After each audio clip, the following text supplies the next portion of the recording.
Magandang araw kaibigan! Tuloy po kayo sa Felicidad's Channel. Sa mga kwento ng buhay at pag-ibig na hinalukay sa natatagong baul ni Felicidad. Pero bago po tayo magpatuloy, huwag niyo pong kalilimutan na i-like ang video, i-subscribe ang channel, at i-click ang notification bell para lagi kayong updated sa mga parating pa na upload.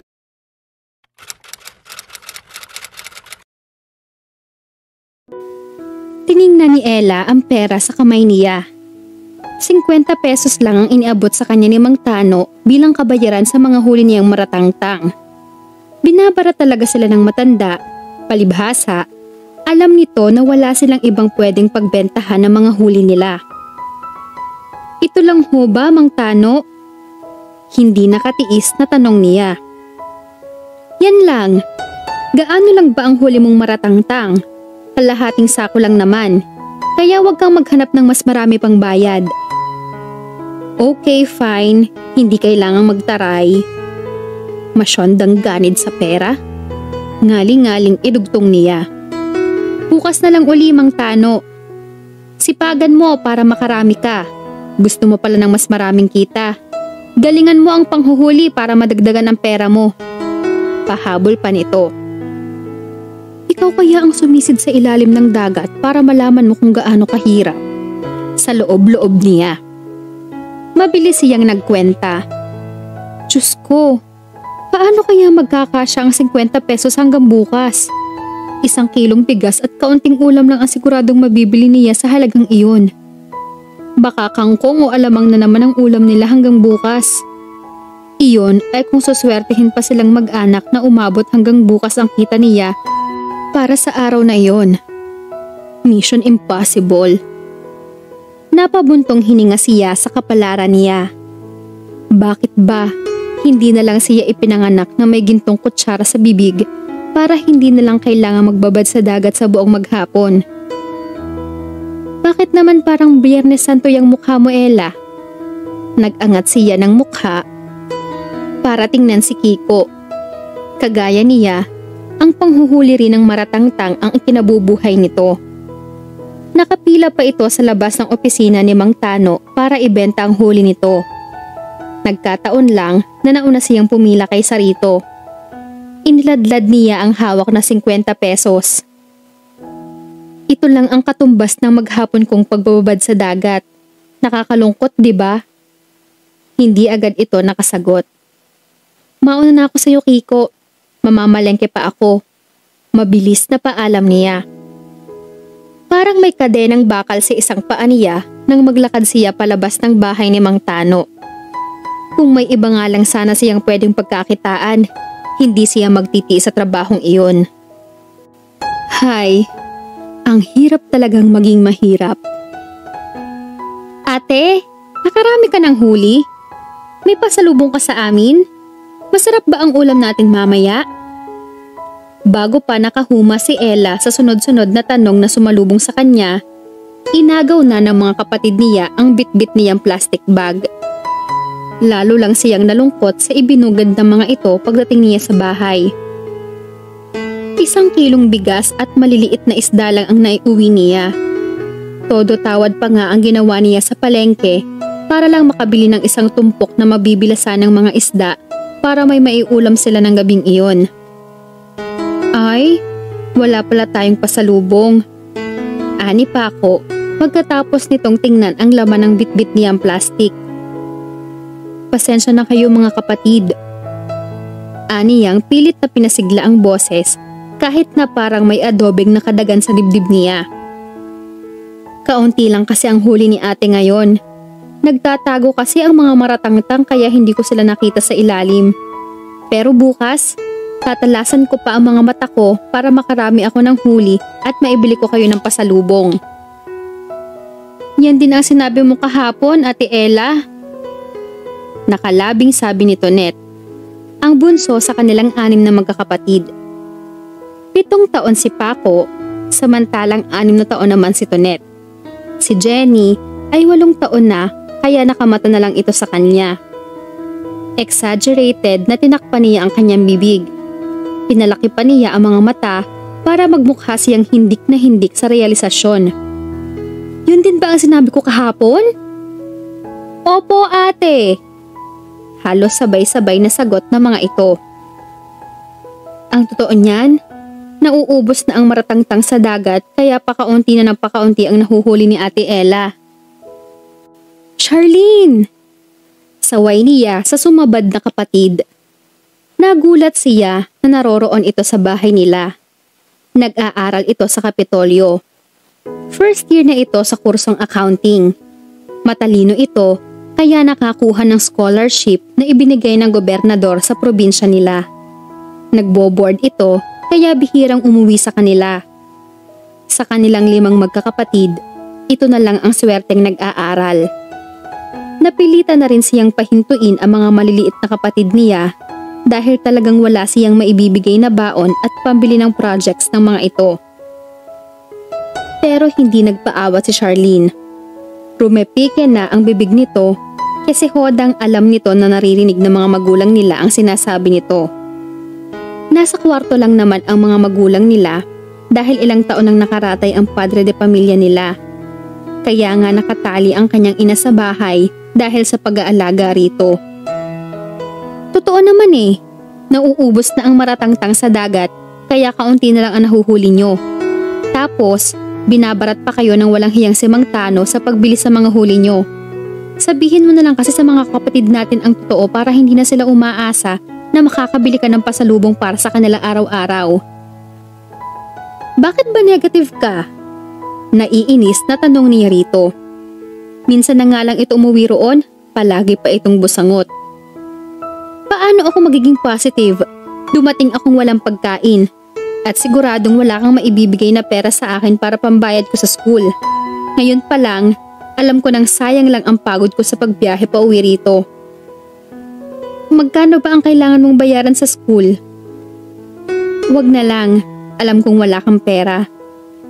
Gagawan ko ng paraan. Wag na ate. Agaw nito sa sinasabi niya. Sinabi ko na kasi sa'yo na hihinto na lang ako sa pag-aaral. Ayaw mo namang pumayag. Tapos, ganitong klaseng buhay lang pala ang kaya mong ibigay sa pamilya natin. Ang sabi ni Paco, Lucky Meal lang daw ang kinain nila kaninang tanghalian. Kanina pagutom ang mga yan. Kaunti lang kasi ang huli ko. Pinutol na naman ito ang pagpapaliwanag niya. Kung pumapayag ka na kasi na huminto na lang ako sa pag-aaral, sana may makakatulong na ako sa pagtatrabaho. Madadagdagan kahit paano ang perang pumapasok dito sa bahay natin. Matagal na nitong iginigiit iyon sa kanya pero ayaw niyang pumayag. Sayang naman ang scholarship ni Gov sa'yo. Hindi ko rin naman kayang i-maintain ang scholarship na yun hanggang 4th year. Bakit naman? Valedictorian ka noong gumraduate ka ng high school.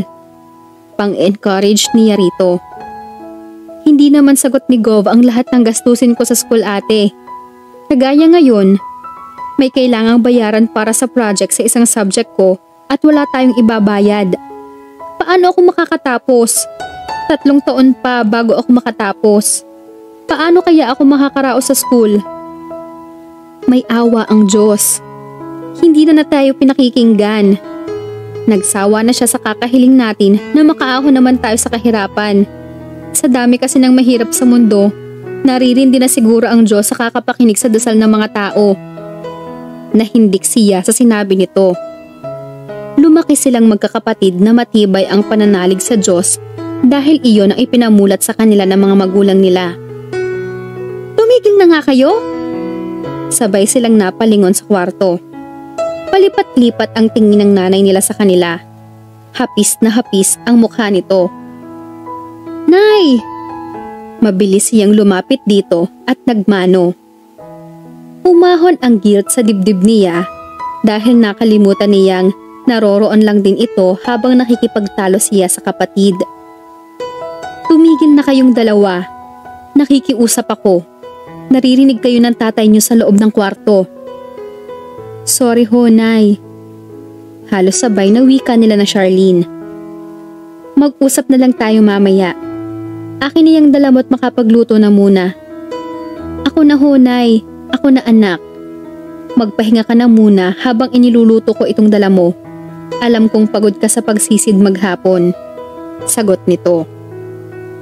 Hindi na niya ito kinontra pa. Ramdam na ramdam niya ang pagod sa buong katawan niya. Bukod sa pisikal na pagod, emotionally drained din siya dahil sa katatapos lang na balitaktakan nilang magkapatid.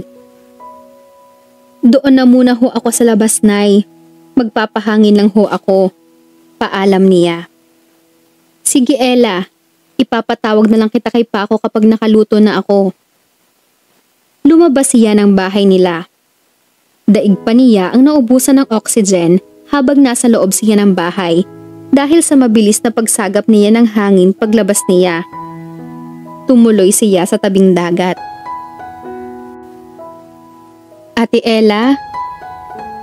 Hindi sinagot ni Ella ang pagtawag sa kanya ni Charlene. Ni hindi rin siya lumingon. Itinuloy lang niya ang tahimik na pagtanaw sa malawak na dagat kahit na naramdaman niyang umupo ito sa tabi niya. Sorry sa nangyari kanina, ate. Nabigla lang ako. Huminga siya ng malalim bago ito nilingon. Kalimutan mo na yon, Charlene. Nagkabiglaan lang naman tayo kanina. Huminga rin ito ng malalim. Gusto ko na talagang tumigil sa pag-aaral, Ate Ella, para may makatulong ka sa pagtataguyod sa pamilya natin. Maghahanap na lang ako ng trabaho kahit sa Kapitolyo o kahit na sumama ako sa iyo sa panguhuli ng... At anong gusto mo, Charlene? Gusto mo bang habang buhay ng ganito ang buhay nating mag-anak? Dismayadong tanong niya. Pangarap niyang maiahon sila ni Charlene sa masirableng kalagayan ng buhay nila kapag nakatapos ito. Kaya nanlulumo siya kapag naririnig niya nagsasalita ito ng ganoon. Matagal pa bago ako makatapos, ate. Ni hindi nga tayo sigurado kung mabubuno ko yung 4 na taon sa kolehiyo. Mag-e-eleksyon na sa 1 taon. Paano kung matalo si Governor? Baka maputol na rin ang scholarship ko. Huwag ka kasing nega. Sino naman ang hindi magiging nega sa takbo ng buhay natin, Ate Ella? Ang tagal na nating poor. Kapag nakatapos ka sa pag-aaral, matatapos na rin ang kahirapan natin. Kaunting tiyaga na lang muna. Tumanaw uli siya sa dagat. Ikaw na lang ang nakikita kong pag-asa natin para makaahon tayo, Charlene. Huwag ka naman sanang sumuko agad. Kayo lang naman ang iniisip ko, ate.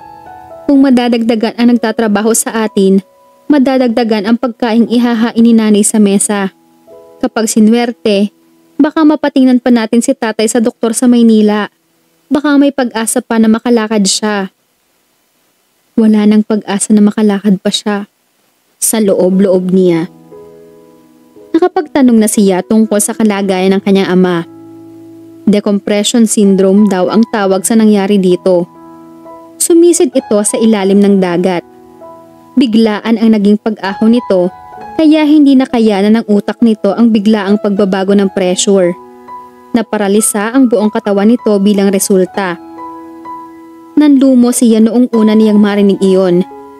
Sinelyuhan niyon ang kapalaran niya bilang solong tagapagtaguyod ng pamilya nila bilang panganay. Ate, mag-aral ka, Charlene. Yun pa rin ang gusto kong gawin mo. Kung gusto mo talagang makatulong sa pamilya natin, sikapin mong makatapos ng pag-aaral. Kapag nakapagtrabaho ka, tulungan mo namang makapag-aral ang iba nating kapatid. Ikaw, ate, ayaw mo na bang magpatuloy sa pag-aaral mo?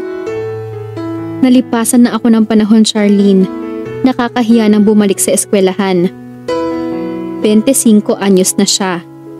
Nakagraduate naman siya ng high school kahit paano. Huwag mo nga sabihin yan. Bata ka pa. Meron nga akong kaklase, 30 mahigit ng edad niya. Tapos, 3 na ang anak niya, pero balik school pa rin siya. Gusto raw niyang magkaroon ng college diploma para maipagmalaki naman daw siya ng mga anak niya balang araw. Huwag mo akong intindihin, Charlene. Kaya kong dalhin ang sarili ko. Sagot niya. Maghahanap na lang ako ng mayaman na mapapangasawa. May boyfriend ka na ba? Natawa siya nang sakyan nito ang biro niya. Gusto kong makapangasawa ng mayaman. Kaso, nakatenga lang ako dito sa barangay natin. Paano paano naman matutupad ang pangarap kong yon? Malay mo naman, biglang may maligaw na ombre dito sa lugar natin na mala Prince Charming ang dating. Baka bigla kang tumambling dyan. Paano naman mangyayari yun? Sino naman ang dadayong turista rito? Wala namang tourist spot dito sa atin. Sagot niya. Mahirap ang lugar nila kaya pulos bahay ng mahihirap ang makikita sa paligid. Ikaw tong nagpapayo sa akin na wag maging nega, tapos ikaw tong ganyan magsalita. Malay mo naman, hindi natin masasabi ang kapalaran natin. Napangiti na lang siya dahil obvious na magaan na ang mood nito kumpara kanina. Kaya dapat lagi kang magpaganda, Ate Ella, para ready ka anytime na maligaw dito ang Prince Charming mo. Sabi pa nito. As if naman talagang may maliligaw dito sa atin ah. Ano yun? Parang may lulubog na barko at mapapadpad dito sa atin ang Prince Charming na yon? Natatawang sabi niya habang ini-imagine ang senaryong naisip. Ang morbid mo talaga. Bakit hindi mo man lang gawing romantic ang setting? Kunwari, may taong hinahanap dito sa lugar natin si Prince Charming, tapos nakita ka niya, na love at first sight siya sa'yo, at na-inlove ka rin agad sa kanya, and you live happily ever after. Hari nawang magkatotoo nga yung sinasabi mo para naman mabago ang takbo ng buhay natin. Nakakasawa na ang kalagayan natin sa buhay. Minsan, ayoko nang lumusong sa dagat. Kaso, wala naman akong ibang pwedeng pagkakitaan. Hayaan mo ate, makakatulong din ako sa iyo balang araw. Magtapos ka sa pag-aaral, Charlene. Yun lang ang paraan para makaahon tayo sa kahirapan. Nilingon uli niya ito. Ipangako mo sis. Ipinapangako ko ate. Pagkatapos niyon ay pareho silang natahimik. Naiiyak siya sa pag-e-emote nilang magkapatid. Pero mariin niyang ipinikit ang mga mata para huwag pumatak ang mga nakaambang luha niya. Ayaw niyang masyadong maging madrama dahil baka lalong mawala ng pag-asa si Charlene. Ito na lang ang pag-asa nilang mag-anak. Kaya hanggang maaari ay gusto niyang maging malakas ang loob nito. Nagulat si Ella nang madatnan sa bahay nila si MJ. Kasama niya itong nanghuhuli ng maratangtang sa dagat. Saka lang niya naalala na ilang araw na nga niya itong hindi nakakasabay sa pagpila kay Mang Tano para magbenta ng huli. Oh, napasyal ka MJ. Pabagsak na umupo siya sa silyang kawayan sa tabi nito. Pagod na pagod ang pakiramdam niya. 4:00 na siya umahon pero wala pang kalahating sako ang huli niyang maratangtang. Talaga yatang inaalat na siya dahil ilang araw ng pulos ganoon lang kakaunti ang huli niya. Kanina ka pa nga hinihintay ng kaibigan mo, Ella. Sabi ko nga, puntahan ka na lang kina Mang Tano. Sabi ng kanyang ina na sumilip mula sa kortinang nagsisilbing pinto ng kwarto ng mga ito. Nilingon niya si MJ. Bakit nga hindi mo na lang ako pinuntahan kay Mang Tano? Hindi niya dapat marinig ang sasabihin ko sa iyo, Ella. Sagot nito. Kumunot ang noo niya. Bigla siyang kinabahan. Ilang araw na niya itong hindi nakikita sa pilahan kina Mang Tano. Imposible namang hindi nito ibenta sa matanda ang mga huli nito dahil wala naman silang ibang pwedeng pagbagsakan ng mga huli nila. Huwag mong sabihin na pinatulan mo na ang pagpapalipad hangin ng matandang hukluban na yon, MJ. Sasabunutan kita ng walang humpay. Maganda si MJ kaya nga panay ang pambobola rito ni Mang Tano. Kagaya niya, mahirap lang din ang pamilya nito. Pero sasabunutan talaga niya ito kung sasabihin nito ngayon na pinatulan na nito ang alok na magandang buhay ng ganid na gurang. MJ! Impit na tili niya nang hindi agad ito sumagot. Sasabunutan talaga kita. Kahit na magdildil tayo ng asin sa araw-araw, pur Diyos, huwag mo namang sabihing pinatulan mo si Mang Tano. Dahil naman nakagagahan yun. Bukod sa pangit at mabaho na ang matanda, may asawa na rin ito. Gagi! Ano bang pinagsasabi mo riyan? Kahit na mamatay ako ng gutom, Never kong papatuloy ng offer ng walang hiyang matandang yon. Saka lang siya nakahinga ng maluwag. Teka, ano ba yung sasabihin mo? Nakaka-tense ka naman. Sinadya mo pa talaga ako rito sa bahay namin. Masyado ka namang nerbiyosa. Natatawang sabi nito. Aba, ikaw itong may pasekre-sekreto pang nalalaman. Sino naman ang hindi kakabahan sa'yo? Ano ba kasi ang sasabihin mo? Sabihin mo na't baka tumimbuwang na ako rito sa sobrang nerbiyos. May nakilala kasi ako. Binata ba ang ombre na yan? Kapag nasiguro mong pinata, pakasalan mo na agad, payag na ako maging maid of honor. Tinampal nito ang braso niya. Kung ano-ano ang sinasabi mo eh. Tumaas ang isang kilay niya dahil namumula ang pisngi nito habang sinasabi iyon. Lalo siyang nagduda nang mapansin na kaayos ang buhok nito. Hindi ba tungkol sa hombre ang sasabihin mo sa akin ngayon, MJ? Nang iintrigang usisa niya. Tungkol sa hombre. Pero hindi kagaya ng iniisip mo, Ella. Masyado kang malisyosa. Hindi pa rin nawala ang duda niya dahil nangingislap ang mga mata nito. Sigurado siyang may kakaiba sa hombre na pag-uusapan nila. Noon lang niya nakita si MJ na tila kinikilig. Kagaya niya, masyado rin itong engrossed sa pagtataguyod sa pamilya, kaya wala itong panahon sa love life. Napansin mo naman siguro na hindi na ako nagbebenta ng mga huli ko kay Mang Tano. Ang totoo niyan, ngayon ko lang napansin, MJ. Pag-amin niya. Lagi kasing kakaunti ang huli ko kaya problemado ako palagi. Pagkagaling kay Mang Tano, dumediretso agad ako sa palengke para may maiuwing pagkain dito. Hindi ko tuloy napansin na missing in action ka pala. Sinubukan ko lang kasi yung offer ng kakilala ko. Pumunta ako rito para yayain ka rin. Huwag mong sabihin may iba ka ng racket. Huwag mong sabihin nagbebenta ka na ng laman ngayon. Nahihindik na tanong niya. Gaga ka talaga? Sagot nito. Pakinggan mo muna kasi ang sasabihin ko bago ka dumakdak. Kanina ka pa nagko-conclude. Mali naman lagi ang hirit mo. Sorry na. Ang bagal mo kasing magsalita. Ano ba kasi yun? May bago na akong binabagsakan ng mga huli ko, Ella.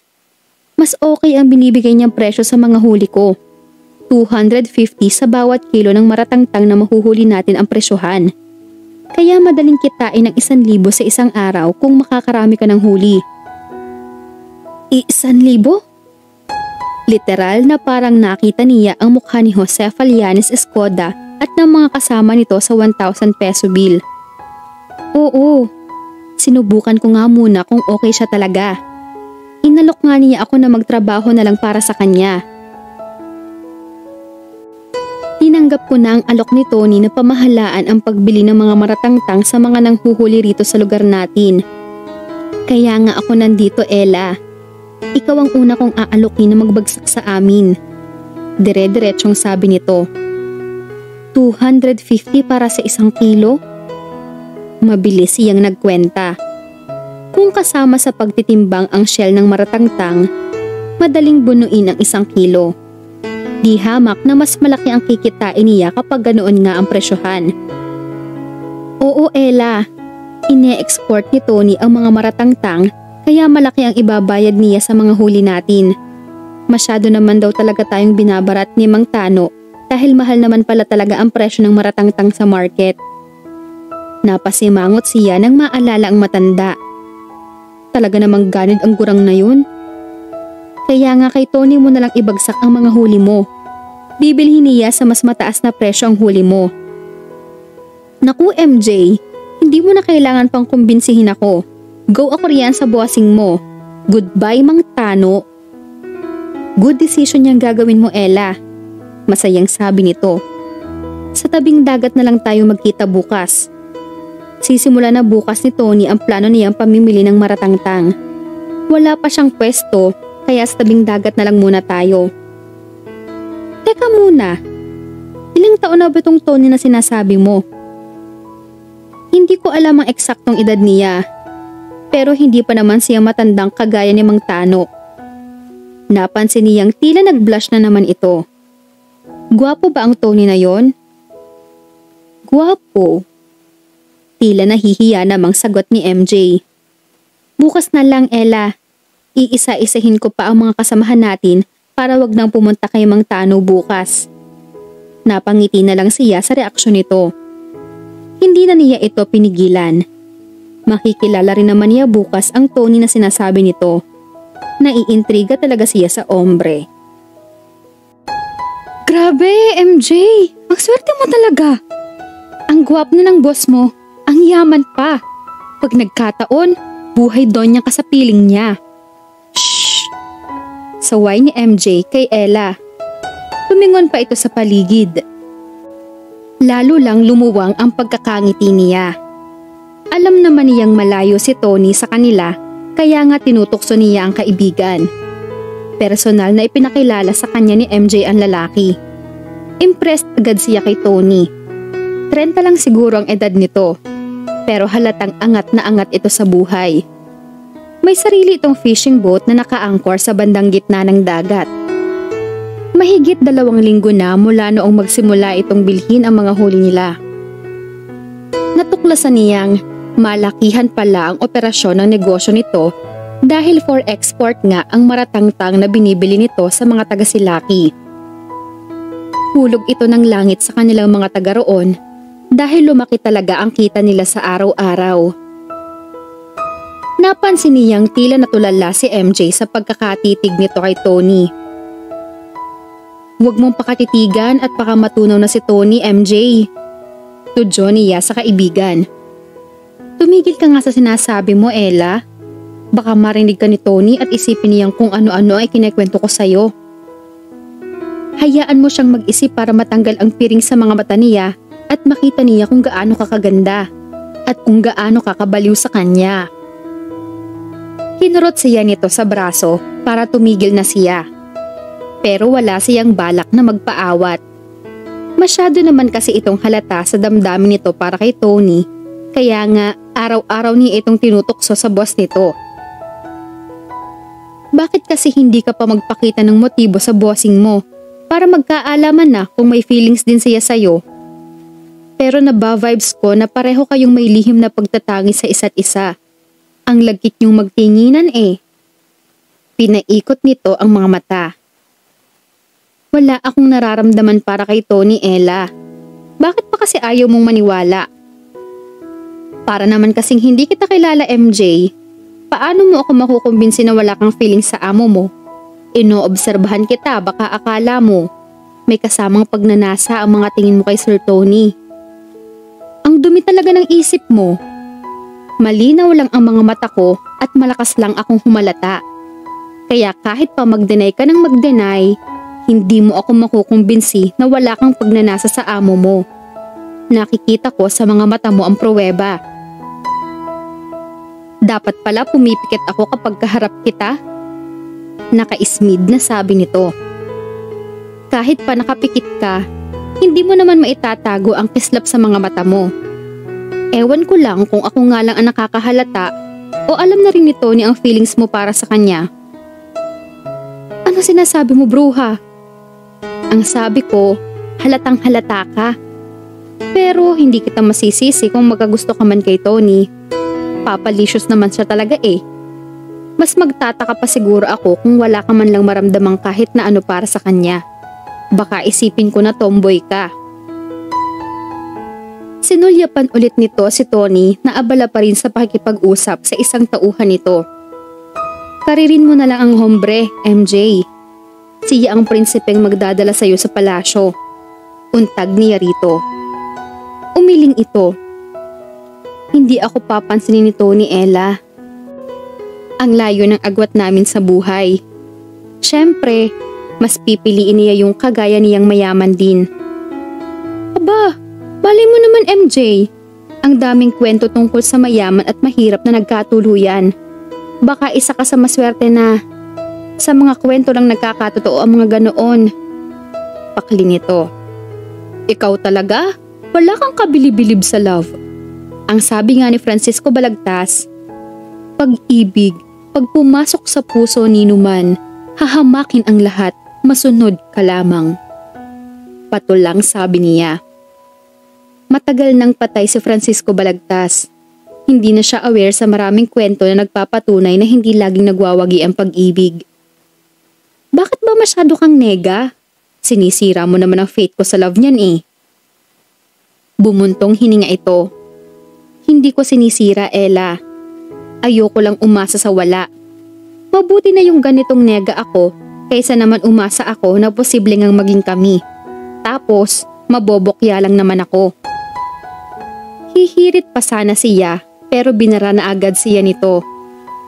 Huwag mo akong ibuyo, Ella. Kapag natuluyan ako kay Tony, ikaw ang sisisihin ko. Bakit ako? Ikaw lang naman kasi ang nagsusulsol sa akin na mabisa pa rin hanggang ngayon ang pag-ibig. Sagot nito. Totoo naman. Sinenyasan siya nitong manahimik na. Nakita niyang papalapit na pala sa kanila ang topic nila. Hindi pa ba kayo tapos dyan? Nakangiting tanong ni Tony. Tapos na. Sagot ni MJ. Tila natataranta ito, gayong simple lang naman ang tanong ni Tony. Nagkikwentuhan na lang kami ni Ella.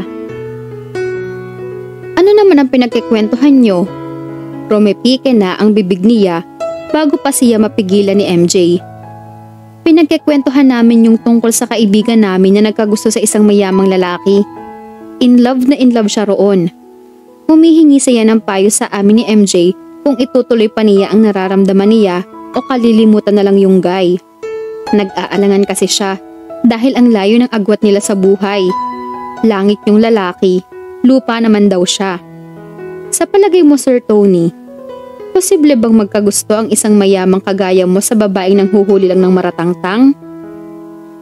Pinandilatan siya ni MJ pero hindi niya ito pinansin.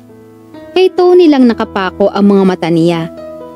Kinakabahan siya sa magiging sagot ng lalaki. Personal niyang gustong malaman ang isasagot ng isang mayaman na kagaya nito.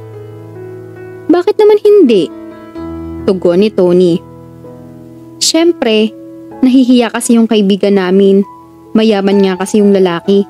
As in, milyonaryo. Tapos, nanghuhuli lang ng maratangtang ang kaibigan namin ni MJ. Wala namang mayaman at mahirap sa love. Pantay-pantay lang ang lahat ng tao. Ibig mong sabihin, pwedeng ma-inlove din yung lalaki sa kaibigan namin? Oo naman.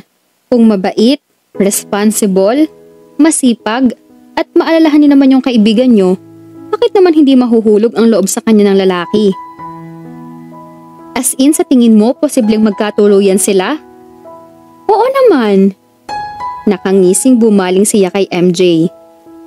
Oh, narinig mo ang sinabi ni Sir Tony, MJ. Posible raw na ma-inlove ang isang mayamang lalaki sa isang babae kahit na mahirap lang siya. At sa pag-ibig, pantay-pantay raw ang lahat. Walang mayaman, walang mahirap.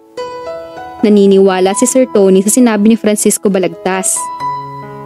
Idiniin niya ang bawat salitang lumabas sa bibig niya. Gusto talaga niyang i-emphasize rito ang punto niya. Narinig ko ang kanyang sinabi.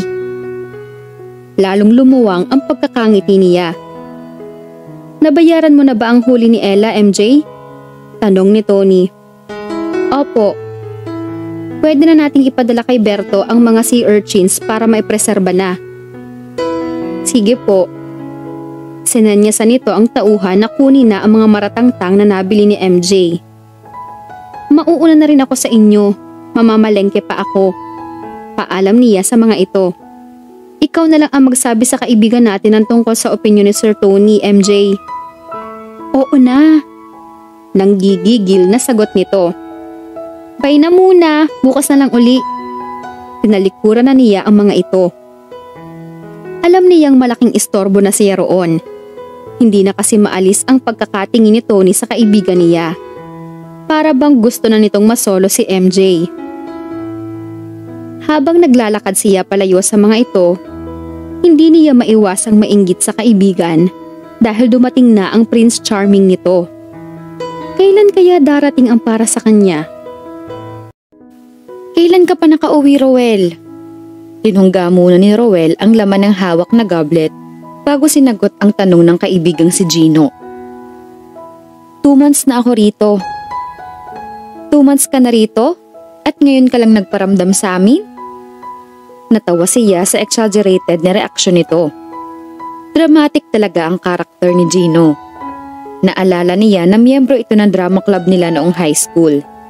He even remembered that he wanted to try local showbiz. Pinigilan nga lang ito ng pamilya nito. Bakit Gino? May utang ba sa'yo si Rowel kaya todo react ka na ngayon lang siya nagpakita sa atin? Natatawa ring tanong ni Tony. The three of them were best friends way back in high school. Kahit na magkakaibang kurso ang kinuha nila noong college, they maintained their closeness. At kahit na nagkahiwa-hiwalay ang mga landas nila noong makagraduate sila ng college, paminsan-minsan ay nagkakabalitaan pa rin naman sila. Lagi ako nag-i-email sa'yo, hindi ka man lang nag-abalang mag-reply. Yun pala, nandito ka na sa Pilipinas? Ani Gino, saka pumalatak. Kagabi lang ako nagbukas ng email ko. Sagot niya. Kaya nga ngayon lang tayo nagkita-kita. Teka muna, pare. 2 months ka na rito sa Pilipinas? Usisa ni Tony. Tumango siya. Nag-leave ka sa trabaho mo? Umiling siya. Sa Australia siya naka-base mula noong gumraduate siya ng kursong Marine Biology. He had been working for the Australian government in protecting their marine environment. What do you mean you're not on leave? Huwag mong sabihin nag-awal ka, Rowel. Baka iban ka ng Australian government na bumalik sa bansa nila. Sabi ni Gino. Nag-resign na ako sa trabaho ko. Bakit? Halos sabay na tanong ng mga ito. Iyon ang dahilan kaya hindi agad siya nagpakita sa mga ito. Para sa isang lalaki, parehong mausisa ang mga ito. Mas gusto niyang mag-isa noong bagong dating siya sa Pilipinas. He wanted to mend his broken heart alone. Nagsalin uli siya ng alak sa goblet. Ini-straight niya ang laman niyon nang maalala si Janet, his ex-fiancée who left him for another man. Magkasama sila nito sa trabaho sa Australia. Marine biology din ang tinapos nito. Together, they explored the sea. They also explored each other. Gusto mo bang magkwento pare? Tanong ni Tony. Umiling siya. Hindi pa rin pala niya kayang magkwento. It had been months. And yet, you're not ready to move on, Rowel? Napo-frustrate na siya sa sarili dahil sa bagal ng recovery niya. Nagtataka na siya sa sarili dahil hindi lang naman iyon ang unang breakup na naranasan niya. He had been able to cope up easily before. Bakit hindi niya magawa ngayon? Tumatanda ka na talaga. What happened in Australia pare? Usisa ni Gino.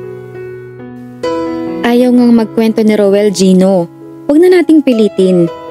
Saway ni Tony rito. Sige na nga, saka ka na lang magkwento. Napipilitang sabi ni Gino. Mataman siyang pinagmasdan nito. Kung nag-resign ka sa trabaho mo sa Australia, ibig sabihin, dito ka na lang ulit sa Pilipinas? You're right pare. Napansin niyang makahulugang nagkatinginan ang mga ito. Am I missing something? Nakakunot ang noong tanong niya. Baka gusto mong sumosyo sa amin sa binabalak naming buksan na sea urchin farm ni Gino. Sea urchin farm? Oo pare, sa Bolinao, Pangasinan ang magiging base of operation natin. Since ikaw naman sa ating tatlo ang nakatapos ng course na may kinalaman sa laman dagat, ikaw na lang ang mamahala sa farm. Wala ka na ba sa real estate business niyo, Tony? Usisa niya rito. Ang alam niya, pinalitan nito ang ama sa pamamahala sa multi-million real estate company ng pamilya nito. I'm still in the business.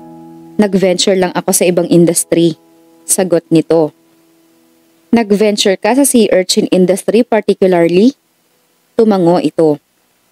Ang layo naman ang tinalo ng interest mo. Aniya, saka pumalatak. Tumikhim si Gino. Nagkataon lang na magaling ang convincing power ko. Ako ang naghikayat sa kanya na mag-invest sa negosyo. sakalang niya naalala na si Gino ang talagang fishing industry. Is it profitable? Usisa niya. Aminado siyang nakuha ng mga ito ang interest niya. Talagang naghahanap siya ng pagkakaabalahan. Nagsasawa na siya na tumunganga na lang 24 oras. It made his recovery longer and more painful. Dahil lahat ng oras niya ay ginugugol niya sa pag-iisip. It's very profitable pare. Sigurado ang kita dahil may siguradong buyer tayo from Japan. I've been talking to some potential importers from the United States. Ilang may-ari ng exotic restaurant sa Nevada at California ang nagpakita ng interes na kumuha ng supply sa atin. Napatango siya. Seryoso sa pagsasalita si Gino. No doubt, he was really a businessman. Pero kaya ba ng supply ang demand? Kakaunti na lang ang sea urchin dito sa Pilipinas. At some point of time, it had been considered as endangered species. Nakakita kami ng rich source ng supply sa Bolinao, sagot ni Tony. Hindi lang sea urchins ang nakita ni Tony sa Bolinao. Ganoon din nakita niya ang bride-to-be niya, to John Gino Rito. Para siyang sinikmuraan nang marinig ang sinabi ni Gino. He had a bride-to-be. Ang problema, nag-back out sa kasal nila ang magiging bride niya. Nagpakasal sa iba si Janet. Ipinilig niya ang kanyang ulo. There was no reason to dwell on his past. Ikakasal ka na pala pare? Oo pare, sa isang buwan, imbitado ka. Tony was grinning like a stupid boy. Ganyan ka rin noong magkasama pa kayo ni Janet. Itinaboy niya iyon sa isip. Tapos na ang mga araw na iyon. He was a changed man now. Hindi na niya hahayaang alipinin siya ng damdamin niya. Hindi na siya magpapakatanga dahil lang sa pag-ibig. So, ano pare? Interesado ka bang sumama sa amin ni Tony sa business? Untag ni Gino sa kanya. Paano ba ang maging setup kung sakaling pumayag ako? Ikaw ang mamamahala sa farm sa Bolinao. Planchado na ang plano.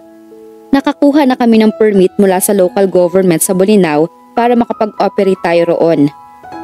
Pamilyar ka ba sa pagkukulture ng sea urchins? Hindi masyado, pero madali lamang pag-aralan yun.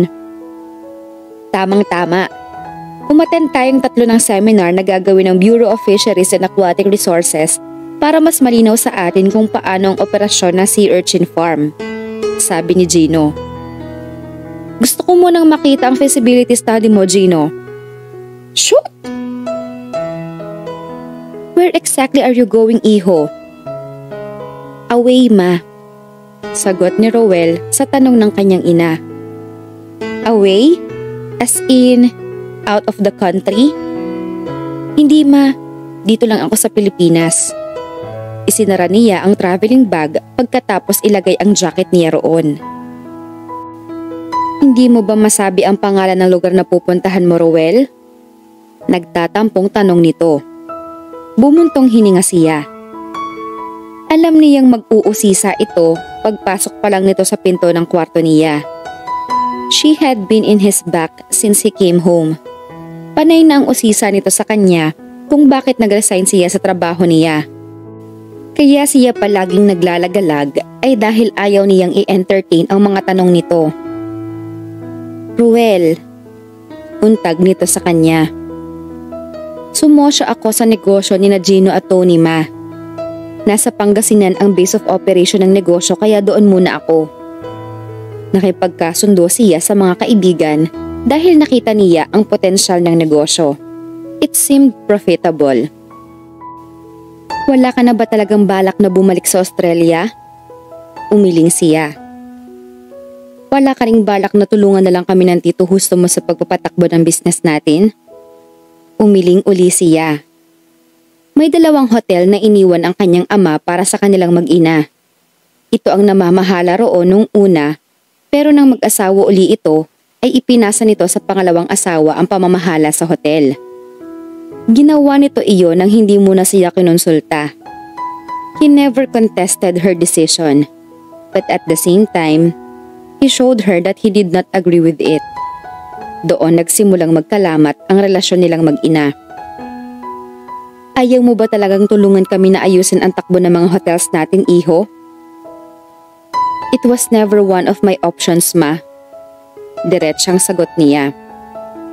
Hanggang ngayon ba naman, hindi mo pa rin ako napapatawad sa ginawa kong pagpapakasal sa Tito Justo mo? Napatawad ko na kayo. Kaya nga hinayaan ko na kayong gawin ang gusto niyo sa hotel. We can use some help from you. Dahil nalulugi na ang mga yon. Napasinghap ito ng malakas. Alam ko na matagal nang nalulugi ang mga hotels, ma. Kahit sinabi niyang wala na siyang pakialam sa negosyo, hindi maiiwasang makarating sa kanya ang mga balita. Tinawagan siya ng may-ari ng bangko na pinagsasanglaan ng stepfather niya ng titulo ng isang hotel nila sa Subic. That's not true. Mariing tanggi nito. Nagkibit balikat lang siya. Bahala ito kung gusto nitong itanggi iyon sa kanya. But his source was very reliable. Pero hanggat hindi nagsasabi sa kanyang ina tungkol sa problema nitong pampinansyal, wala siyang balak na mag-alok ng kahit na anong tulong. Lalo na't alam niyang ang asawa lang nito ang makikinabang sa tulong na ibibigay niya. He was a rich man himself. Milyones ang minana niya mula sa namayapa niyang ama. Ininvest niya ang iba sa stocks kaya lalo pang dumami ang pera niya. Kung nalaman lang siguro ni Janet na multi-millionaire siya sa Pilipinas, hindi siguro ito nagpakasal sa isang matandang Aussie. Mayaman ang lalaki, kaya sumama si Janet doon at iniwan siya. Itinaboy niya ang isiping iyon. Pilit siyang nag-focus sa topic na pinag-uusapan nilang mag-ina. Kayang-kaya niyang mag-infuse ng dagdag na kapital sa hotel para makarecover ang negosyo nila. Pero wala siyang balak na gawin iyon hanggang si Justo ang namamahala sa mga hotels. Wala siyang balak na lusawin ang pera niya. Wala na ba talagang pag-asa na bumalik tayo sa dati, Rowel? Matamang pinagmasdan niya ang kanyang ina. Napuna na niya ang malaking pagbabago sa hitsura nito. Magda was not as glamorous as she was before. Malaki na ang itinanda ng hitsura nito. Hindi siya tanga para hindi malaman na malaki ang problema nito sa gagong asawa nito. Justo Penales was 10 years her junior. Nagduda na siya noong una pa mang ipakilala ito sa kanya ng ina. Pinaimbestigahan niya ang lalaki at nalaman niya ang gawain na talaga nito ang mamingwit ng mayayamang matrona. Gold digger naman talaga ang lalaki, kaya nga labis niyang tinutulan ang kasal ng mga ito noon. Pero wala rin siyang nagawa sa bandang huli. Hindi na lang siya dumalo sa kasal ng mga ito para ipakita ang sama ng loob niya sa kanyang ina. After graduating from college, he packed his bag and went to Australia. Doon na siya nanirahan mula noon. Rowel, hinalikan na niya ito sa pisngi. Call me when you need me, sabi na lang niya. Iho, gumaralgal ang boses nito. Alam kong may problema ka, ma. Pero alam ko rin na hindi ka naman magtatapat sa akin dahil gusto mong pagtakpan ang kawalang hiyaan ng asawa mo. Unless you want to tell me everything, my hands are tied. Wala akong magagawa para tulungan ka. Bakas ang paghihirap sa mukha nito. Pwede kang sumama sa akin sa Pangasinan, ma. Yaya niya rito. Hindi ko kayang iwan ang Tito Justo mo. Mabilis na sagot nito. I knew it. Tumango siya. Tawagan mo na lang ako then. Bukas naman ang cellphone ko 24 hours a day. Tumango ito. Dinampot na niya ang kanyang bag. Aalis na ako. Paalam niya. Nang tumango ito, ay tuloy-tuloy na siyang lumabas ng kwarto niya. Gusto man niyang tulungan ang kanyang ina, pinipigilan siya ng kaalamang mas gusto pa rin tong sarilinin ang problema sa asawa. It was all her second husband's fault. Lulong sa kasino ang walang hiya, kaya pati ang pondo ng hotel ay winawaldas nito. Pero hinahayaan lang ito ng kanyang ina, kaya wala siyang magagawa. Sigurado ka na ba sa desisyon mo, Roel? Kumunot ang noo ni Roel sa tanong ni Gino. Bakit parang gusto mong magbago ang isip ko? Hindi naman pare. Worried lang ako na baka hindi ka tumagal sa Bolinao. Nakita mo naman ang lugar, di ba? Walang masyadong activity doon. Tatagal ako roon, sagot niya. Baka sa mukha ni Gino ang pagdududa. Wanna bet? Nang hahamong tanong niya rito. Shoot! 100,000. Hindi ka tatagal sa lugar ng 1 taon. Mabilis na sabi nito. Deal! Alam niya kung gaano siya kakilala nito. Alam nitong city boy siya. Mahilig siya sa nightlife noong nasa college sila at malimit na siya ang pasimuno ng mga lakad nila. But that was before. Mula noong iwan siya ni Janet. Pinutol niya ang daloy ng isip niya. He was through thinking about his ex-fiancé. Magsisimula siya ng bagong buhay na wala ito. At mag-uumpisa siya sa Bolinao. Kaya nga tinanggap niya ang alok ng mga kaibigan na pamahalaan ang sea urchin farm sa Bolinao. He wanted to give it a try. Baka mas makatulong sa recovery niya kung maglalagi siya sa lugar na malapit sa dagat. Dapat na siguro siyang ma-immune sa tanawin ng dagat para tuluyan niyang makalimutan si Janet. Mula nang ipagpalit siya nito sa iba, ay iniwasan niyang pumunta sa mga lugar na may dagat. It just reminded him of her. Pero wala na siyang balak na umiwas sa mga lugar o bagay na makakapagpaalala sa kanya kay Janet. Desidido na siyang makarecover mula sa ginawa nito. Ikaw na ang bahala sa farm, Roel.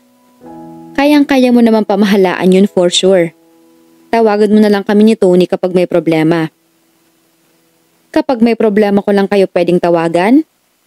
Of course not, pare. You can call us anytime you want.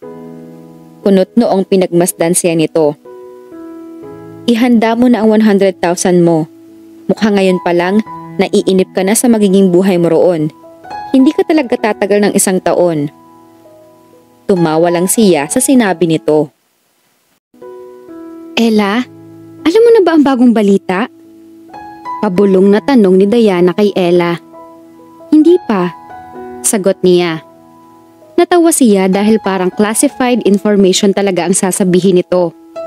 Ayaw pa nito kunwaring iparinig sa iba, pero siguradong ito rin naman mismo ang magkakalat ng kung ano mang sasabihin nito sa kanya. Kasalukuyan niyang nililinis ang cage ng mga maratangtang na nakatoka sa kanya. Nagtayo ng sea urchin farm si Tony. Kasosyo ang isang pinsan nito sa lugar nila. Binigyan ng mga ito ng siguradong trabaho ang maraming taga roon. Hindi siya nagkamali na hulog talaga ng langit ang lalaki. Hindi lang ito hulog ng langit kay MJ, kundi pati na rin sa kanilang mga taga roon. Wala nang mga nganib na mamatay sa ilalim ng dagat sa pagsisid sa maratangtang dahil regular ang kita nila roon sa farm sa araw-araw. Dumating na raw yung bagong manager ng farm. At super duper gwapo raw, Ella. Kaya nga panay ang punta ng mga kasamahan nating babae sa opisina para magpa-cute. Bakit hindi ka pa sumama sa kanila, ha, Diana? Para hindi mo ako naiistorbo rito. Gusto niyang matapos na agad ang paglilinis sa mga cage dahil balak niyang ipagluto ang kanyang ama ng kaunti. Birthday kasi nito ng araw na iyon. Magpapaalam siya mamaya sa opisina na magha-half day lang siya. Wala siyang nakikitang problema dahil si MJ naman ang immediate supervisor niya. Hoy, Ella! Narinig mo ba ang sinabi ko? Untag sa kanya ni Diana. Narinig ko. Bakit wala naman kang kare-reaksyon? Hindi ka man lang ba na-excite sa ibinalita ko? Napangiwi siya. Bakit naman ako magiging excited sa balitang dala mo? Alam mo naman kung sino ang pinupuntirya ko rito sa farm. Tinetesting lang niya ang talas ng radar nito. Wala naman siyang partikular na nagugustuhan.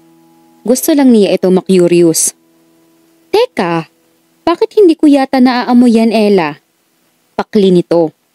Sino ba ang pinupunteriya mo rito sa farm? Natawa siya dahil parang asong naglalaway ang itsura nito. Talamak talaga ang pagiging tsismosa nito. Humihina na ang radar mo ha? Aba, magpahasa ka. Baka mapag-iwanan ka sa pansitan. Pangaasar niya rito. Masyado ka naman kasing malihim, Ella. Sagot nito. Nanahimik ito kaya alam niyang nag-iisip talaga ito. Ang alam ko lang, lagi mong sinasabi na gusto mong makapangasawa ng mayaman. Pero wala naman akong kilalang mayaman dito sa farm. Si Sir Tony lang. Kaso kay MJ na yon. Sino pa bang ombre na papasa sa standard na sinasabi mo? Hulaan mo na lang, Diana. Siguro naman bago tayo mag-harvest ng maratangtang, nahulaan mo na kung sino ang tinutukoy ko. Ang tagal naman. Natawa na lang siya nang bubulong-bulong na itong bumalik sa pwesto nito. 6 hanggang 7 buwan ang duration ng ipaghihintay nila bago ang unang ani sa mga sea urchins. Pagkatapos ng unang harvest, pwede nang umani kada 2 buwan. May 1,000 cages ang farm. Lahat silang mga tauhan sa sea urchin farm ay dumalo sa seminar na ibinigay ng BFAD. Lahat ng proseso sa pagkukulture ng maratangtang, pati na ang tamang pagkuha ng seaweeds na nagsisilbing pagkain ng mga sea urchins ay itinuro sa kanila. Lahat silang mga tauhan doon ay involved sa kanya-kanyang gawain. Enthusiastic silang lahat dahil bukod sa maayos ang kita nila, mababait pa ang mga may-ari ng farm. Bukod kay Tony, mabait din si Gino na isa pa sa may-ari ng farm. Ang yayaman nila? Sa loob-loob niya. Parehong nasa 30s lang ang edad ng dalawang may-ari ng farm, pero can afford na ang mga ito na magkaroon ng bonggang-bonggang negosyo. Iba talaga ang may pera. Himutok pa niya. Lugi silang mahihirap dahil kahit maghapon silang kumayod ng kumayod, hindi pa rin nila kayang magbukas kahit man lang maliit na negosyo. Talagang lalong yumayaman ang mga mayaman sa Pilipinas dahil ang mga ito lang ang may kakayahang sumabak sa mga negosyo dahil ang mga ito lang ang may kapital. Kaya nga desidido siyang makapangasawa ng mayaman. Gusto niyang matulad kay MJ ang kapalaran niya para siguradong magbabago ang takbo ng buhay niya. Sinuyod agad ng mga mata ni Ella ang loob ng opisina ng farm. Pero wala sa pwesto nito si MJ. Si MJ, tanong niya kay V, isa sa mga staff sa opisina. Nasa loob ng opisina ng manager, sagot nito. Sinulya pa niya ang nakasarang pinto sa dulong kaliwa. Saka lang niya naalala ang sinabi ni Diana na dumating na nga raw ang manager ng farm. Hihintayin ko na lang dito si MJ, pwede ba? Oo naman, ninitian siya ni V. Tumayo pa ito at ipinaghila siya ng silya. Alam mo namang malakas ka sa akin, Ella. Ako lang naman ang mahina sa'yo. Hindi siya kumibo. Nanligaw sa kanya si V pero tinapat niya ito na wala itong aasahan sa kanya. Biter-biteran ang drama nito kapag nagkikita sila araw-araw. Kaya nga nag-aalangan siyang tumambay doon para hintayin si MJ. Pumwesto ito sa katapat ng silyang inuupuan niya. Mataman siya nitong tinitigan. Iyon ang mga moment na iniiwasan niya. Dangan nga lang at wala siyang choice kundi hintayin si MJ doon. V! Saway niya sa walang puknat na pagtitig nito sa kanya. Ang ganda mo talaga, Ella. Gwapo naman ako. Bagay na bagay tayo. Pero bakit ayaw mong tanggapin ang panliligaw ko? Kamuntik na siyang masamid sa sinabi nito. Malakas talaga ang fighting spirit nito dahil paminsan-minsan ay humihirit pa rin talaga ito. Napag-usapan na natin ang tungkol dyan, V. Talaga bang hindi na magbabago ang desisyon mo, Ella? Hindi na, V. Sagot niya. Napangiwi ito. Pero wala siyang makapang-guilt para dito. Ito lang naman kasi ang makulit. Ayaw man niyang talampakin ito na wala itong pag-asa sa kanya. Ito naman ang palaging nangungulit sa kanya. Wala itong pinipiling lugar. Lalo na noong masigasig pa ito sa panliligaw sa kanya. Kahit sa labas, kahit na anong ginagawa niya, wala itong tigil sa panliligaw sa kanya. Kaya nga banas na banas siya rito. Akala niya, titigil na ito. Pero bumelo lang pala ito. Ano ba ang inaayaw mo sa akin? Stable naman ang trabaho ko rito sa farm. Kaya kong buhayin na magiging pamilya natin kung sakali. Kumunot ang noo niya. Iyon ang isa sa mga ikinaiinis niya rito. Mahilig itong mag-jump into conclusion. Ni hindi nga ito makapasa sa panliligaw sa kanya. Umaasa pa ito na bubuo sila ng isang pamilya balang araw. The height ng ilusyon. Ella. Bago pa siya makasagot, inunahan na siya ni Diana. Sorry ka na lang, V. Hindi ka sasagutin ni Ella dahil iba ang gusto niya. Umihit siya paharap kay Diana. Ninisihan niya ito. Kilala ko na kung sino ang gusto mo rito sa farm, Ella. Talagang bilib na ako sa sarili ko dahil hindi lumipas ang maghapon. Nag-gets ko na agad kung sino ang gusto mo. Sinanyasan niya ito para manahimik pero hindi siya pinansin nito. Sino ba ang nagugustuhan ni Ella, Diana? Tanong ni V. Si Sir Gino. Puno ng kumbiksyong sagot ni Diana. Bigla niyang pinagsisihan na pinasakay pa niya ang bruhang chismosa. In-underestimate niya ang pagiging chismosa nito. Hindi nga pala ito titigil hanggat hindi ito nakakapang-intriga. Tiningnan siya ni V. Bakas ang sama ng loob sa mukha nito. Pero may girlfriend na si Sir Gino, Ella. Shota pa lang naman, V. Kung yun niyang asawa, carry pang agawin, yun pa kayang girlfriend pa lang. Kayang-kaya ni Ella na akitin si Sir Gino. Diana! Nahihindik na saway niya rito. Pero tinawanan lang siya ng bruha. Proud na proud pa ito sa kagagahan nito. Ella? Nanigas na yata ang leeg niya kaya hindi niya nagawang lingunin si MJ. Naku, Ma'am MJ. Ilakad mo si Ella sa pinsan ng jowa nyo. Patay na patay pala si Ella kay Sir Gino. Sabi pa ni Diana. Hindi totoo. Sumabit na sa lalamunan niya ang tangkang pagpapaliwanag nang makitang hindi nag-iisa si MJ sa kinatatayuan nito. Katabi nito ang isang lalaki nakakunot ang noo habang nakatingin sa kanya. Kahit na halos magsalubok ang mga kilay ng lalaki, walang pwedeng kumontra na gwapo ito. Mamula-mula ang kutis nito. His hair was naturally wavy. At dahil mahaba ang buhok nito, lalong naging prominente ang pagkakaroon ng wave ng buhok nito. Bihira sa lalaki ang may hugis pusong mukha. At isa ito sa nabiyayaan niyon. Matangos ang ilong nito. Magkalapat ang mga labi nito na tila pinahira ng lipstick sa pula. Sa kabuuan, artistahin ang dating nito. Rowel, si Ella, isa sa mga tauhan sa farm. Ella, si Rowel. Siya ang magiging general manager dito sa farm. Pakilala sa kanila ni MJ. Hindi niya malaman kung paano niya ito babatiin kaya sa huli ay tumango na lang siya. Bumaling siya kay MJ. May importante sana akong sasabihin sa'yo. Ano yun? Mamaya na lang kapag tayong dalawa na lang. Nag-aalangang sabi niya. Nai-intimidate siya sa matamang pagtitig ng lalaki sa kanya. Hindi man lang kasi nito itinago ang obvious na pakikinig nito sa usapan nila ni MJ. Kung may kinalaman sa trabaho ang sasabihin mo kay MJ, pwede mo nang sabihin ngayon. Suplado ang gwapo? Sa loob-loob niya.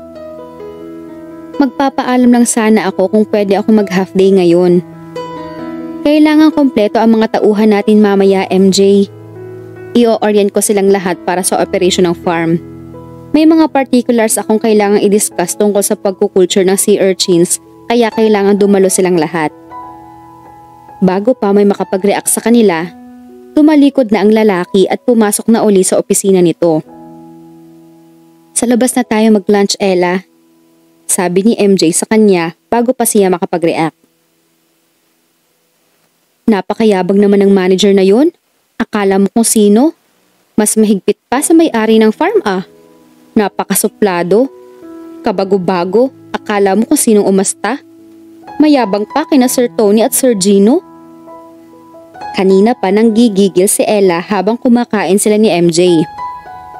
Naparami tuloy ang kain niya dahil habang nagbubusa siya, panay naman ang subo niya.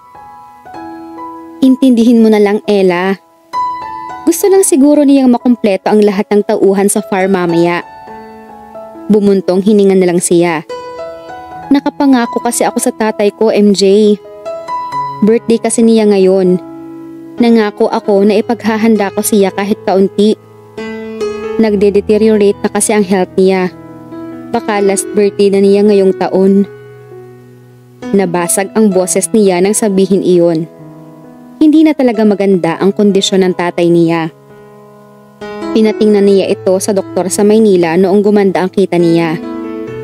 Pero talagang wala ng pag-asa na gumaling pa ito. Sa tagal na rin kasi na bedridden ito, nagka-bed sores na ito. Mabaho na nga ito kahit na araw-araw namang nililinis ng kanyang ina ang mga sugat ng kanyang ama. Bakit hindi mo agad sinabi sa akin, Ella? Nakikisimpatyang sabi ni MJ. Sige na, ako na ang bahalang mag-explain kay Roel. Lumakad ka na pagkakain mo para makapamalengke ka. Aabot pa naman sa handa mo yun. Baka sasentahin ako ni Sir Roel kapag hindi ako dumalo sa orientation niya. Nabubwisit siya sa lalaki. Pero kahit na naiinis siya, ayaw naman niyang malagay sa alangan ang trabaho niya. Gusto na niya ang trabaho niya sa farm. Bukod sa magaan na, maayos pa ang kita niya dahil talagang maganda ang benepisyong ibinibigay ng mga may-ari sa kanila. Kaya nga kahit na gusto niyang usisain ang lalaki, ayaw niyang magmaganda dahil baka tuluyan siya nitong tanggalin sa trabaho. Ako na ang bahala mag-explain sa kanya tungkol sa reason mo.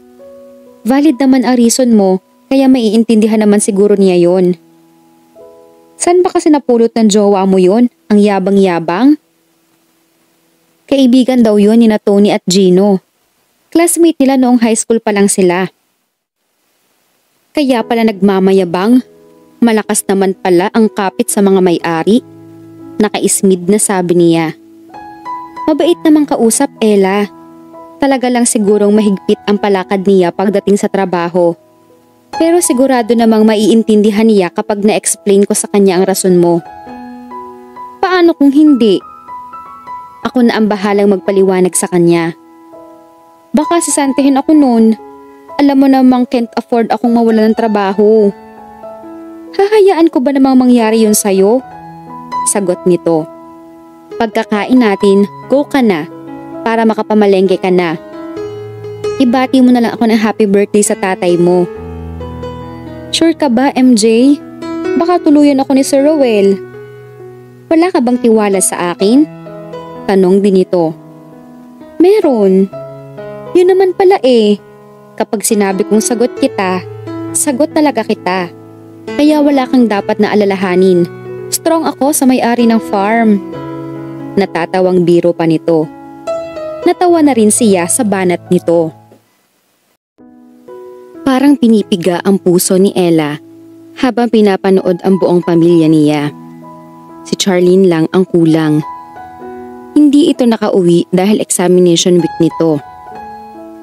Nagsiksikan sila sa maliit na kwarto ng mga magulang niya. Happy birthday, tatay!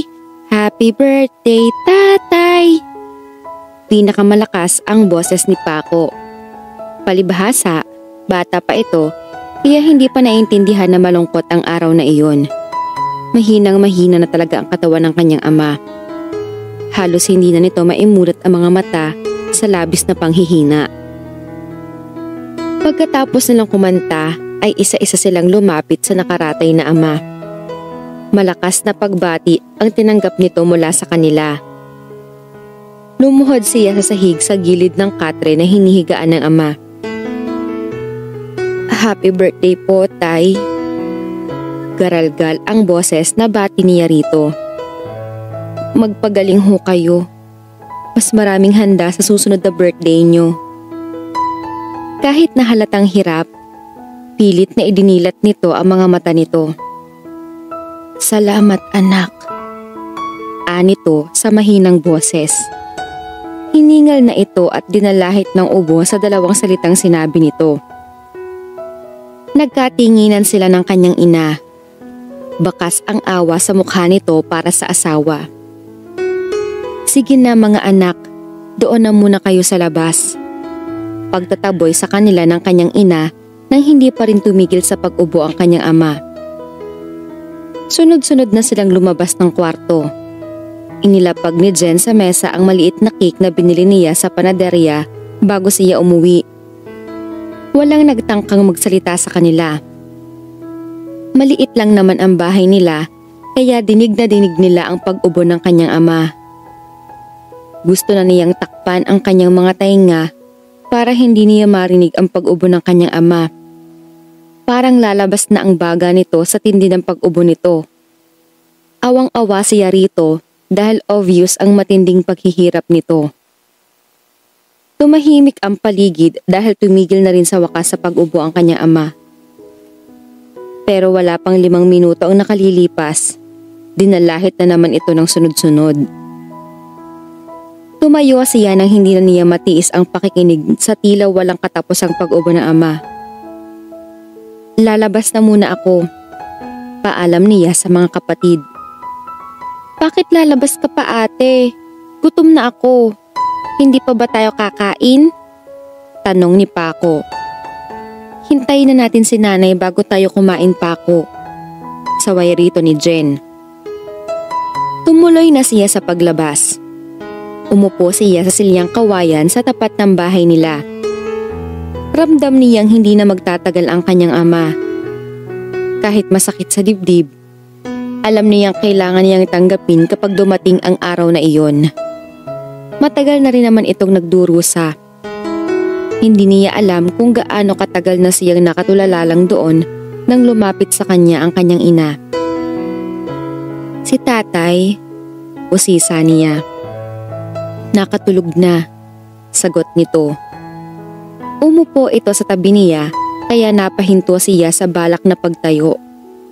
Akala niya ay sinusundo lang siya nito para pumasok sa loob. Parang hindi na magtatagal ang tatay mo, Ella. Anito sa basag na tinig. Tahimik niyang sinang-ayunan ang sinabi nito. Ni hindi niya magawang sawayin ito sa pag-iisip ng negatibong bagay. Paano ba naman kasi niya kokontrahin ang sinabi nito? Gayong nakikita na nila ang mga senyales na malapit na silang iwan ng kanyang ama. Hindi na ito makakain.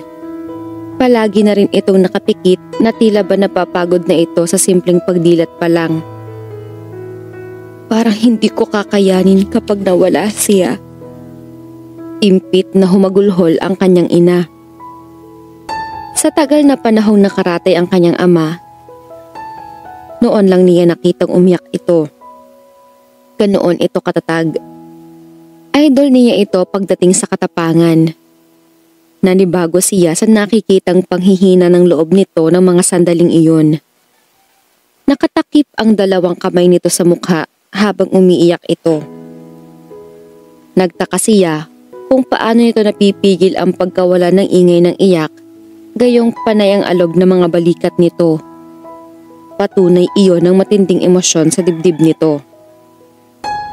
Wala siyang maisip na salitang pwedeng sabihin para aluin ito, kaya mahigpit na lang niya itong niyakap. Saksi siya kung gaano nito kamahal ang kanyang ama. Ibinigay nito ang sarili sa pag-aalaga sa huli. Walang sawa nitong inalagaan ng asawa mula noong maratay ito. Ni minsan ay hindi niya ito nakitang nairita sa pag-aalaga sa kanilang padre de pamilya. Tila wala itong kapaguran. Masyado itong devoted bilang isang asawa. Uubrang ang patayuan ito ng monumento sa bayan sa sobrang dakila nito bilang isang asawa. Mahal na mahal ko ang tatay mo, Ella. Anito. Alam ko ho yun, Nay. Pero, pipigilin niyo ba ang pag-alis niya kahit na alam niyong hirap na siya? Lalo lang itong umiyak. Hinayaan niya ito sa tahimik nitong pag-iyak. Alam niyang makakatulong iyon para lumuwag ang dibdib nito kahit kaunti. Anong ginagawa mo rito, Ella? Itinigil ni Ella ang paglalagay ng mga seaweed sa mga cages ng maratangtang. Toka niya ang magpakain sa mga pinalalaking maratangtang. Wala ka bang mga mata, Diana? Hindi mo ba nakikitang nagpapakain ako ng mga alaga natin dito sa farm? Ang taray mo naman? Pakli nito. Napabuntong hininga na lang siya sa kakulitan ni Diana. Pagod na pagod ang pakiramdam niya kaya wala siya sa mood na makipag-usap dito. Sa halip na maging masaya silang mag-anak sa pagdiriwang ng kaarawan ng kanyang ama ng nagdaang araw, ay umiyak silang lahat. Pagkakita kasi ng mga kapatid niya sa namumugtong mga mata ng kanyang ina, nagsipag-iyakan din ang mga ito. Binaha ng luha ang birthday celebration ng kanyang ama. Sa halip na maging isang masayang okasyon, nagmistulang farewell party iyon. Nagtataka lang ako kung bakit pumasok ka ngayon. Sa pagkakaalam ko kasi, suspendido ka ng 1 linggo dahil hindi ka dumalo sa general orientation na ipinatawag ng bago nating general manager. Pagkarinig pa lang ni Ella na sa salitang suspendido, pabigla niyang nilingon si Diana. Certified chismosa ito, pero mas maraming totoo sa mga sinasabi nito. Sino ang nagsabi na suspendido raw ako? Kabadong tanong niya. Si Sir Rowell mismo. Sinabi niya yun nung nagsalita siya sa orientation. Ang sabi niya, lahat daw ng wala roon, suspendido raw ng 1 linggo. Nagpaalam naman ako kay MJ. Kung sa bagay, hindi ka nga siguro kasama sa mga suspendido. Mas mataas naman ang posisyon ni MJ kaysa kay Sir Rowell. Manager lang si Sir Rowell. Samantalang si MJ, jowa ng may-ari. May laman ang sinabi nito, pero pinili na lang niyang wag itong patulan. Napansin na niya na may inggit factor ito kay MJ dahil sa magandang kapalaran ng huli. Dati nga naman, kasama lang nilang nanghuhuli ng maratangtang si MJ. Biglang nagbago ang takbo ng buhay ng kaibigan niya nang makilala nito si Tony. Sandali siyang nag-isip. Tatapusin ko muna to. Tapos, makasaglit sa opisina. Sisiguruhin ko muna kung kasama nga ako o hindi sa mga suspendido. Yun nga ang isasuggest ko talaga sa'yo.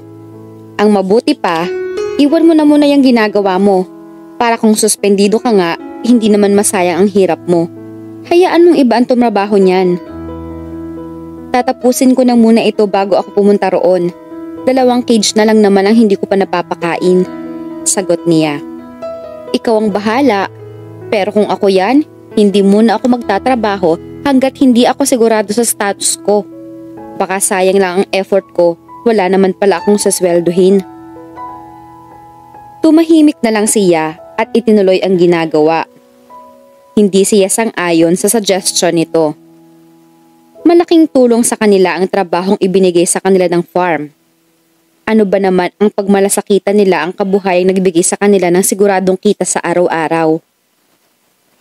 Nakahalata siguro si Diana, kaya lumayo na ito sa kanya. Tiwala siya na hindi siya kasama sa mga suspendido dahil alam niyang hindi siya pababayaan ni MJ. May basbas naman ito ang pag-uwi niya ng nagdaang araw. Saka lang siya pupunta sa opisina pagkatapos ng ginagawa niya. Bakit nandito ka? Nagtatakang tanong ni V nang pumasok siya sa loob. Bakit? Hindi mo ba alam na suspended ka? Umiling siya. Si MJ. Naka-leave. Kahapon pa siya lumuwas sa Manila dahil nasa ospital daw si Sir Tony. Sagot nito. Halos nahuhulaan na niya kung ano ang nangyari. Nasa opisina ba si Sir Rowell? Tanong niya.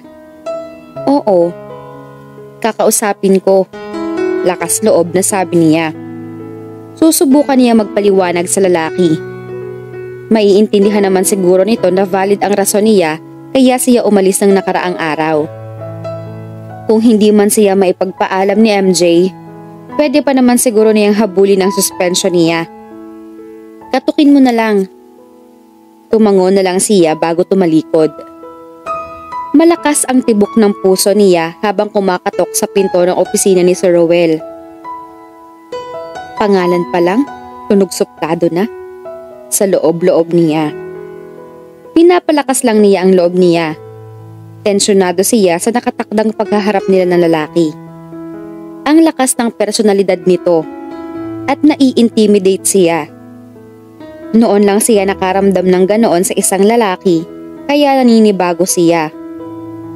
Marami ang nagsasabi na malakas din ang personalidad niya kaya nga bihira siyang maligawan. Takot daw lumapit ang mga lalaki sa kanya dahil baka barahin lang niya. Pinihit niya ang doorknob nang marinig ang boses ni Rowell na nagsabing pumasok na raw siya. Bakit? Napahinto siya sa tangkang pagpasok. Iritable ang boses na bumungad sa kanya. Gusto ko lang kumpirmahin yung narinig ko kanina na suspendido raw ako, sir. Sagot niya. Totoo yun. Nainis siya sa kawalan ng simpatya sa boses nito. Bakit ho? Hindi ko umaten sa orientation. Nagpaalam ako kay MJ. Wala siyang nabanggit sa akin tungkol doon. Besides, kahit siguro ipinagpaalam kanya sa akin, hindi pa rin kita papayagan. Narinig mo naman ang sinabi ko kahapon tungkol sa attendance sa orientation. Binaliwala mo lang ang warning ko. Kasi ho, sir, nasa HR na ang suspension order mo. Kung meron kang tanong, pwede kang... Pinutol niya ang sasabihin nito. Naiinis na siya sa kawalan nito ng konsiderasyon. Nabuo na agad ang impresyon niya kung anong klaseng manager ito sa ikalawang araw pa lang nito sa posisyon. Hindi niyo man lang ba itatanong kung bakit ako nag-half day kahapon? Sigurado akong meron kang ibibigay na dahilan. Pero sinabi ko na kahapon na hindi pwedeng lumiban sa orientation. Marami pa namang ibang araw para mag-half day ka, pero ipinilit mo pa rin kahapon kahit na sinabi ko nang hindi pwede. Hindi ko naman ho pwedeng ipagpaliban sa ibang araw ang birthday ng tatay ko, sir. Pangangatwiran niya. Kumunot ang noo nito. Nag-half day ka dahil birthday lang ng tatay mo?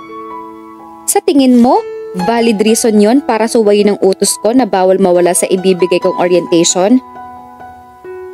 Pero sir, I'm sorry, pero tuloy ang suspension mo. Alam ko magkaibigan kayo ni MJ, pero wag naman sanang lumakas ang loob mo na sumuway sa mga rules and regulations dito sa farm nang dahil doon. Daig pa niya ang sinampal dahil sa sinabi nito. Malinaw na iniisip nito na ginagamit niya ang pagiging magkaibigan nila ni MJ para sa sariling interes niya. Hindi ko kailanman ginamit ang pagiging magkaibigan namin ni MJ para sa pansariling kapakanan ko, Sir Rowell. Ayoko na sana mga twiran patungkol sa pagkawala ko sa ibinigay niyong orientation kahapon. Pero birthday kasi ng tatay ko kahapon. Pero wag niyong nilalang lang ang rason ko dahil baka huling birthday na niya ngayon taon na ito. Ayaw niyang maging madrama pero hindi niya napigilan ang pagpiyok ng boses niya. Wala siyang narinig na kahit na anong pakikisimpatya mula kay Rowell. Asa ka pa, Ella. Sorry ho uli, Sir Rowell. Kung umabsent ako sa ibinigay niyong orientation kahapon. Sabi niya. Hindi na niya hinintay na mag-react pa ito. Tuloy-tuloy na siyang lumabas ng opisina. Hindi na niya pinansin ang pagtawag sa kanya ni V. Matagal nang nakatitig si Rowell sa hawak niyang dokumento. Pero wala pa rin siyang maintindihan sa kahit na isang salitang nakasulat doon. His mind was wandering somewhere else. Okupado ang isip niya ng babaeng lumabas ng opisina niya. Hindi siya makapaniwala na ilang oras na ang nakalipas mula nang sugurin siya roon ni Ella. Ilang oras na ang nakalipas pero tila sumpa na nagkapagkit pa rin sa isip niya ang nangyari. Naiinis siya sa sarili niya dahil apektado siya. He was just being objective when he imposed that suspension. Gusto niyang ipakita sa mga tauhan nila na dapat na seryosohin ng mga ito ang trabaho dahil seryoso rin siyang boss. He could even hear her trembling voice when she said that this could be her father's last birthday. He could still see the pain that registered on her face when she said those words. Dinampot niya ang cellphone na nakapatong sa ibabaw ng mesa bago pa magbago ang isip niya. Sinagot ni MJ ang tawag niya sa ikatlong ring. "Hello, Roel?" sabi nito. Bigla siyang nahiya nang marinig ang boses nito. Tila bagong gising ito. Magkasama ito at si Tony sa Maynila. Gumimik lang pala si Tony noong ipasundo nito si MJ sa chopper. Hindi totoong nasa ospital si Tony. Mansari lang pala ng mga ito at gustong makasama ni Tony ang nobya. It was so cheesy, he wanted to puke. "Roel?" Untag sa kanya ni MJ sa kabilang linya. "Hi MJ, I'm sorry kung naistorbo kita." "Okay lang, tungkol ba saan?" Tumikhim siya bago sinagot ang tanong nito. Gusto niyang maging kaswal ang dating niya rito. "Tungkol kay Ella?" "Naku, nakalimutan kong sabihin sa Roel. Umalis si Ella noong araw na magbibigay ka ng orientation. Birthday kasi ng tatay niya kaya kailangan niyang umuwi." "Ano bang sakit ng tatay niya?" tanong niya. Pilit siyang nagpakakasyual. Ayaw niyang may ibang isipin si MJ sa pagtatanong niya. Ano bang iniisip mong iisipin ni MJ? But he could not even answer his own question. Decompression syndrome daw ang tawag doon. Na-paralyze ang katawan ng tatay niya dahil biglang umahon mula sa matagal na pagsisid sa ilalim ng dagat. Hindi yata nakayanan ng utak ang biglaang pagbabago ng pressure kaya bumigay. Malala pa sa stroke dahil talagang hindi na uli nakaupo man lang ang tatay ni Ella. Kawawa nga eh. Matagal na ring bedridden yon kaya nga solong katawan ni Ella ang pagtatrabaho para sa pamilya nila. Sumingit ang guilt sa dibdib niya. Umapaw iyon kaya parang nanikip ang dibdib niya. Parang malala na ang lagay ng tatay ni Ella. Baka raw huling birthday na ngayong taon kaya ipinaghanda ni Ella kahit kaunti. Kaya nga pinilit ko siyang umuwi. Baka habang buhay pa niyang pagsisihan na hindi niya tinupad ang pangako niya sa tatay niya na maghahanda sila. Sagot nito. Pasensya ka na kung hindi ko nasabi sa'yo na pinayagan ko siya ha. Alam mo naman kasi tong kaibigan mo, sobra akong pinakaba, gumigimik lang pala. Nalulo na yata niya ang sariling dila kaya hindi agad siya nakapagsalita. Besides, he could hear Tony's voice from the background. Nagpaalam na siya kay MJ bago pa siya tuluyang makaistorbo sa mga ito. Ilang minuto na niyang nai-off ang cellphone pero hindi pa rin siya makahuma. Ano ba ang gagawin niya kay Ella? Abangan ang susunod na kabanata.